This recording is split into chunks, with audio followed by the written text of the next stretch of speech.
where I spend time with you, sharing with you some of the tools, techniques, and more importantly, the mindset that allows us to have the life that we want.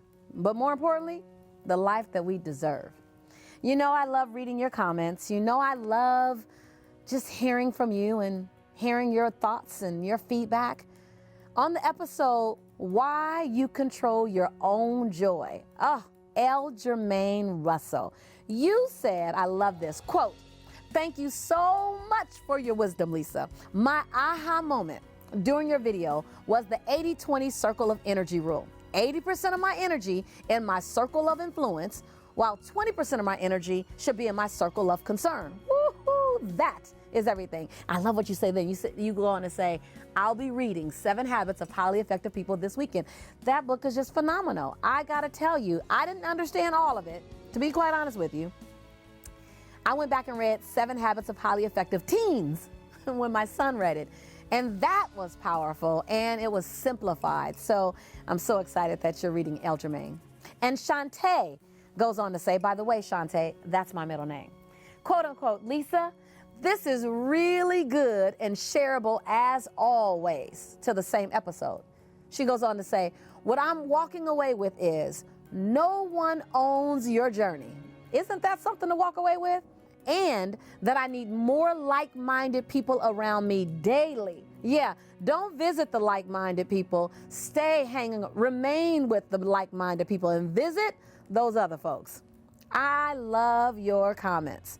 I love your comments about the same way I love sitting in this backyard, having some time, listening to the airplanes overhead, listening to the water running, listening to the birds.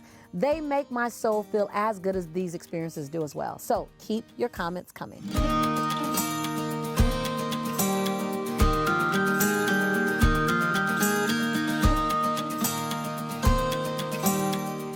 Over the years, I've had to learn how to disconnect myself from people, how to pull away, how to move on without what I call Benihana in people. Now, I don't know if you remember, but if you ever go to a Benihana restaurant, they have those sharp knives and they kind of go, and you don't even know that the zucchini is like all diced up until they move it and then everything is cut apart. Well, I used to have a habit of like cutting people off so well, so fast, that I felt like I Benihana'd them. Like they didn't know they were like all sliced and diced until they went to walk away and their head fell off and then their arms fell off. And over the years, I had to learn, how do I complete? By the way, I would say, don't break up with people. Don't break away from people. Don't stop being their friends. A better mindset is recognize when the relationship is just complete. Now, I say complete with me. When I say complete, that means the relationship has had every experience that it needs to have. You've done everything you need to do, and it's just complete. So you don't have to make people wrong. That was a big lesson for me, because we're taught that in order for relationships to end, someone's brains need to be splattered on the ceiling. Well, the older, wiser me recognizes that I can end relationships from people who I've outgrown, or people who might be toxic, or people who are just not a fit for me, and also leave their dignity intact. Key word. I want you to write that down, type that in chat, because there is a way that you can complete with people. Notice I'm using these key words with you. You can complete with people, meaning every experience that we need to have, we've had. And now I'm complete. That you can do that and leave their dignity intact. You can say this relationship has run its course. You don't have to outline everything that's not working, because you know, when we outline things that are not working, all we're doing is making people wrong. So let me just say, the way you complete a relationship is to first check your ego. Because your ego, or ladies, your she-go, whoo, they will get in the way, and what you want to do is point. I'm done with you because of this, and this. And we all know when you point one finger over there, the 3 fingers point back at you. We've all heard it. But more importantly than that is, can you give people the gift? If you're really on this journey called transformation, can you give people the gift of completing a relationship with them while leaving their dignity intact? Let me show you how. because I had to learn this one. So you want to write this down. So number one, when you go into a relationship, when you go into a conversation, number one, when you go into a conversation that needs a course correction or that you're going to complete with, you don't want to go in and say, I have to talk to you about something. Something isn't working, because you're neutral. So you go into that relationship already at zero. You're neutral. Now follow me with this. You got to really pay attention. So eliminate all distractions right now. You don't want to go into a relationship that's going to be difficult at neutral. You want to go into the relationship at plus, plus, plus. Okay? So you might hear some noise in the background. Don't worry about that. I'm sitting in my backyard. It's summertime. I have kids playing. It's summertime. They're free. Waterfalls are flowing. So I'm not going to bother to stop the recording so we have a perfect situation. Life ain't perfect. I'm going to keep going because you need this lesson like some people need life at times, right?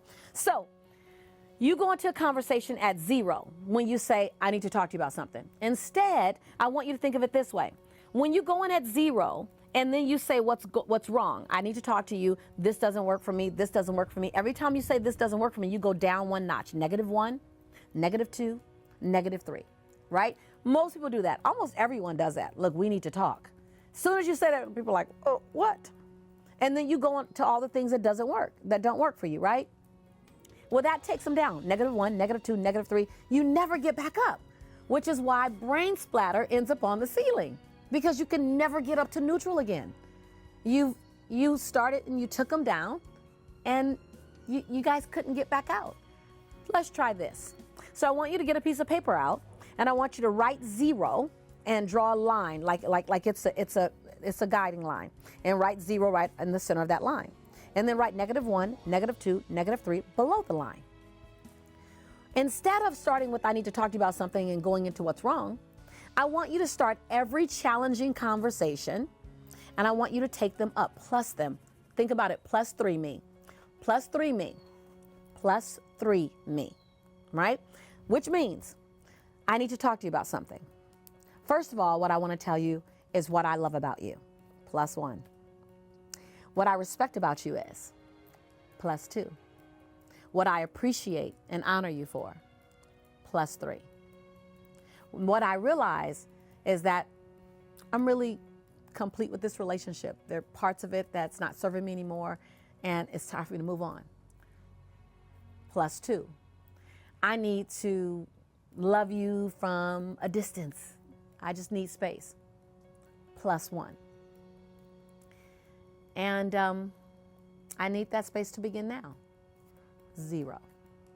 Still a hard conversation, but now you've ended at 0 versus -3.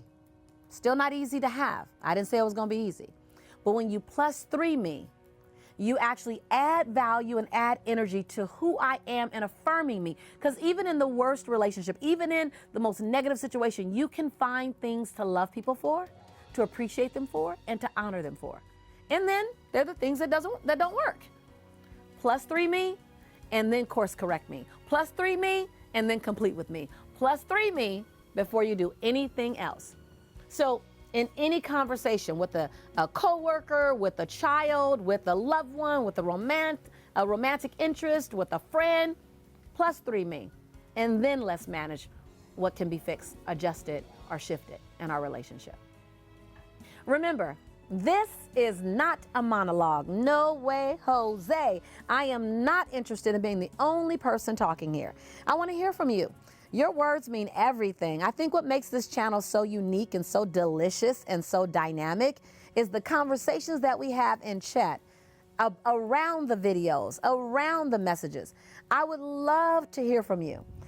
What conversation have you had in the past and you needed this technique? What conversation is up for you to have in the future? And you are so glad that you now have this technique. Remember, +3 me, plus, then go down and course correct. Most importantly, in every conversation, remember to leave their dignity intact. That's what you owe, not them, but that's what you owe the person that you've committed to being. I'm your sister in prosperity and in possibility. And when I say that I believe in you and that I love you, it's because I do. Leave me a comment, subscribe.